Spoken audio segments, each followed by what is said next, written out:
Good afternoon, gentlemen. This is your week 3 preview. I did have at least 4 or 5 individuals say they either wanted a preview this week or enjoyed last week's. I consider those essentially the same.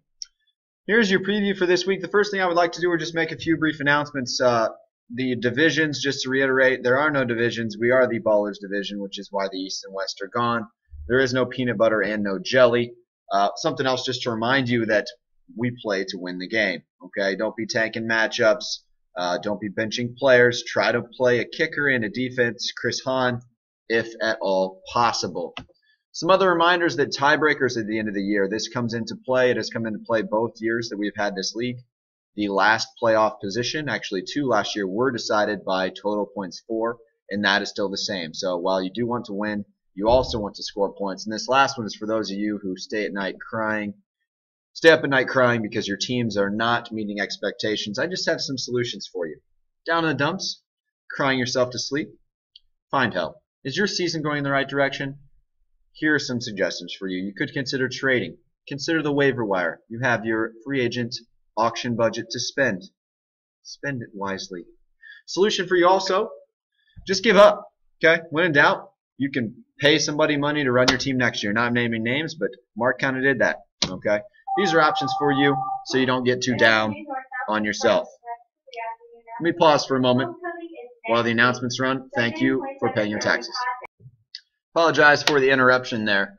Just a brief recap of the standings so far this season. I have them here. My hands. We have Mr. Luckbox in first, Lollipop in second. Not a lot of points there. He will fall soon. Juice Me Up in third, NA fourth, Shake and Bake fifth. Rammer, Chris Hahn, 6, so on and so forth down the list. 6 teams will make the playoffs. This is last week's results. This week I decided that I would do more of a recap than a preview because it seems as though that might be more enjoyable. So once again, this is the way they show on my screen. I'm going to go into the quick box scores and we're going to take a look and see what happened last week. I missed this pick. I did pick Tyler's team to defeat mine. I did that for a reverse psychology benefit that obviously came through for my team. The smooth move of the week for my team, I put in David Johnson. I put him in at 12:59 p.m. and he scored a touchdown on the opening kick. He added another touchdown later in the game. That was my smooth move of the week. As far as Tyler's team goes, it seems like Cat Eater, Marshawn Lynch, he needs to start eating more kittens and Skittles. Possibly he could just eat Lamar Miller, who at this point in the season seems like he's pretty much worthless. The good news for Tyler was Pittsburgh hired a lot of drunk chicks in the end zones to which Ben was throwing. Ben had a big game because that's where he was going. We all know that. It's interesting because it seems as if Chip Kelly is not a genius. So all of your Philadelphia players, I know this was garbage time. Is that a bandwagon you want to be on anymore? Eagles fans and fantasy supporters. Couple other things. I can expect bigger things going forward out of Antonio Brown. He's just got to do more than that for my team to have success. And then lastly, this is something I've thought about all year. With the 2-point conversion, should we just eliminate kickers? Let's talk about that going forward. Okay. Here we have NA and Shake and Bake. I picked NA, but, well, let's go ahead and get to my not-so-smooth move of the week. It seems pretty obvious that Team NA, they spent their entire week out partying rather than running routes, which can be expected. This is a classic trap letdown game. You come off of a big win against a good team, and then you see, oh, look, it's just Shake and Bake, and you take them lightly, and then your team puts up a stinker. So that's to be expected. NA's Super Bowl was last week, and it's tough. It's tough to play after the Super Bowl. That's why they move the Pro Bowl around, right? Nobody cares. Okay. As far as Jesse, some recommendations for him. I really would recommend moving his best player into the flex, but that's a veteran move. We can't expect that out of Jesse. It helps your team to know that they have that man later down in the lineup who will take the pressure off of the starting positions. I would anticipate that Jesse might learn that lesson. And then lastly, the thing with the defense here. Eric Decker was a big player on Tramp's team, had a big game, almost 100 yards and a touchdown. Eric Decker's wife, who we all enjoy, she's on television, nice young lady. She had as many points as the Dolphins' defense. Anyway, what's up with the Jet receivers being good, by the way? Used to be a place you would go to die. Not anymore. Ryan Fitzpatrick is awesome. Sign him up. Start him now. This one's kind of painful, right? But the thing with eliminating kickers earlier, argument, imagine the score of this one had that not occurred. A lot of points from the kickers in this matchup here. The smooth move of this matchup is Chris Hahn. And those of you who know Chris, he's slacking now. Okay, and the reason for that is he wants to be able to preface this in all trade requests. Hey, I'm really struggling. You know, just help me out a little bit, man. Help me out. I'm struggling. He's a very good used car salesman. Be careful and tread lightly with Chris. Adam, and this was suggested, his best players would have to play great, and they did. Looking forward, Adam now has Le'Veon Bell coming back, and it seems like Julian Edelman could be a top 6 receiver. He got 19 targets last week. Adam got a lot of production from the guys who needed production. In Adam's flex and tight end, Roddy White and Dwayne Allen combined for 0 targets. Yet Adam was good enough in the other spots that he defeated Chris. But again, let's remove these stupid kickers. I mean, 19 points, 15 points for a kicker when other teams are getting 1. Is that really something that's predictable? Is it something we strategize? Kickers, to me this year, or if I had a vote, I'd kick them out the window. So maybe we'll bring that up next season. Here's the Butt Buddies and Mr. Luckbox. As suggested, actually, I got this one right.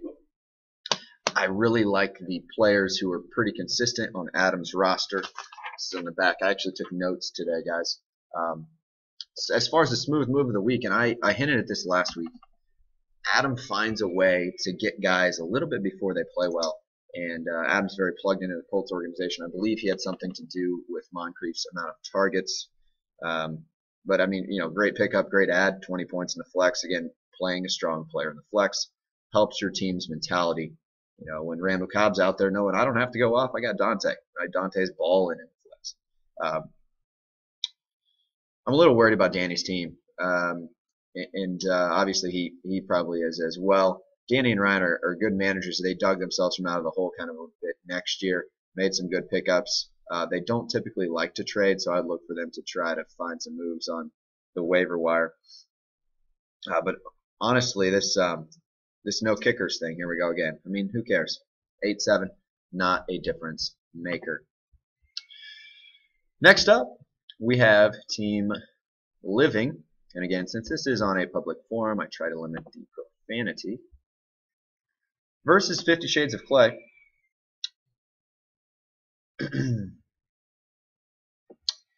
Luke has Tom Brady, and Tom Brady's upset at the NFL. The smooth move of the week is D'Angelo Williams, who scored 3 touchdowns. And does he have a role?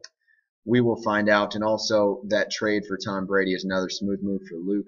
Has paid off for him. Bigger things will come from Greg Olsen, who we also got in that trade. And that really brings up an important point with D'Angelo Williams. Some of you know that I have called him Smooth D. And all of us, except for Tyler and Mark, know sometimes, guys, as men, it's all about the D. Tyler and Mark, for obvious reasons, you don't understand that.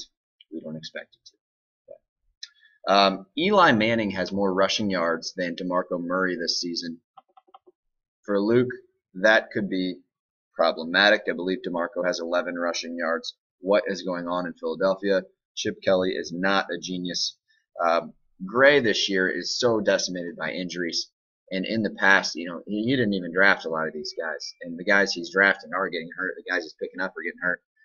Gray the last couple of years has actually ridden some players who are injury prone and have stayed healthy. Case in point, DeMarco Murray, almost always banged up in his career. And Gray got him, you know, he had 700 carries in 2 seasons and stayed healthy. Is there such thing as fantasy karma? Can you not always ride those guys who are healthy, who are wild cards? Gray's a good fantasy player. I'm sure he'll figure it out, but I'm sure he's frustrated. A lot of the guys he was counting on have been hurt or just, frankly, not very productive. That's pretty much all I have in that matchup. The smooth D comment, guys, and again, that's important for Mark and Tyler. You guys will grow up someday and understand, but as of right now, can't anticipate if that makes sense to you. Here we have Lollipop, and it's Des for 6. This was my lock of the week, and actually, if we take a look at the bench, you will notice that Brent, these individuals he left on his bench. Had he played them in their spots, and you'll see those in the starting lineup at his flex in 2 running back positions, he would have had 47, I believe, ish, more points on this score, which he would have just completely blown the doors off Jason, which is what we expected, right? We expected that this wouldn't be competitive. No one could have disagreed with me there. This was my lock of the week, and I just missed it. Sometimes you miss. Anyway, Dion Lewis was a good pickup by Jason. That was a guy that we highlighted last week as well. We don't know what he's going to get going forward. Jason's going to be frustrated with the Packers. Blount. Who is it? Blount. Lewis. Anyway, we got to streamline this a little bit here. Again, I was unaware that Brent was going to leave so many players on his bench. Brent lost Romo. But really, this brings up, is there collusion going on? Are the Butt Buddies and it's Des for 6 and Lollipop working together in some way to split a pot? If they're counting on Jason, I think that's a bad idea. Other things, Jason's defense so far. You notice they played well for him. Were they worth the 3rd round pick? I believe they've given up 61 points this season. The Seattle defense. Guys, we're gonna have to go through this quickly because I have something I definitely want to leave you with at the end here today. I have 3 minutes and 40 seconds to go through and give you quickly this week's predictions. And I have taken some notes here as far as predictions for this week. Jesse and my matchup, you'll see that the spread suggests that I might have the better team, but we all know that can't be possible. I simply am not as good as Jesse at fantasy football to win this one. And really the problem becomes also that I mark my golf ball in the green, which makes me an elitist and also makes me vain. So I don't really deserve to win. Chris and Tyler's matchup, based strictly on matchups, and I did look at this, but for time's sake, I'm taking Chris's team just because Chris's opponents are as giving as Jay Cutler is to the defensive teams against which he's playing. I like Chris's matchups. I think Andrew has to get right eventually, and just based on matchups, I like Chris in that one against Tyler, but I think those are 2 pretty competitive teams. Mighty Midgets and Team NA. This one might surprise you, but I'm actually going to roll with Adam Brandt to keep it going. He gets his best player, Le'Veon Bell, back. He has Jamal Charles. He has Peyton Manning, and he has Julian Edelman. I don't know that there are many teams that have that type of productivity that we can predict, and that's my issue with Mark and Trampus. They have boomer bust guys, and I think this week, based on matchups, they are likely to bust. I'm going to stick with Adam because his team's healthy against Gray. Again, Gray's a good fantasy player, but I have to take Foster in that one because Gray is so decimated with injuries. Try to land the right guys, Gray, and get back into this. You finished 1st and 2nd in our years. We would hate for you to have a really down year. I like Brent over the Butt Buddies this week. Again, is Larry Fitzgerald not dead? That's an important question, right? And if you've looked at Brent's team, he's got a lot of running backs who could pop for him. But I just have too many question marks on the Butt Buddies squad with Ryan and Danny there. Too much is up in the air. I'm taking the safe pick. I'm taking Brent there. And then lastly, we have Luke against Jason. Jason is playing upwards of 4 players who weren't drafted, and also LaRon Landry. By the way, Jason left his Landry on Jesse's bedroom floor last weekend. Laundry. And Cooks hasn't shown any consistency. So with this week's lock of the week, I'm taking Luke in a big way. Don't think it's competitive over Jason. Once again, I appreciate those guys who've listened to the end. I would like to remind you now that we are brought to you by the Adler, Tessner, and Wayland Law Firm in Noblesville, member of Team NA. So I appreciate their support. And guys, I want to leave you with this. Remember, in the end, we are all friends, okay? And I will be there for each of you. Good luck this week.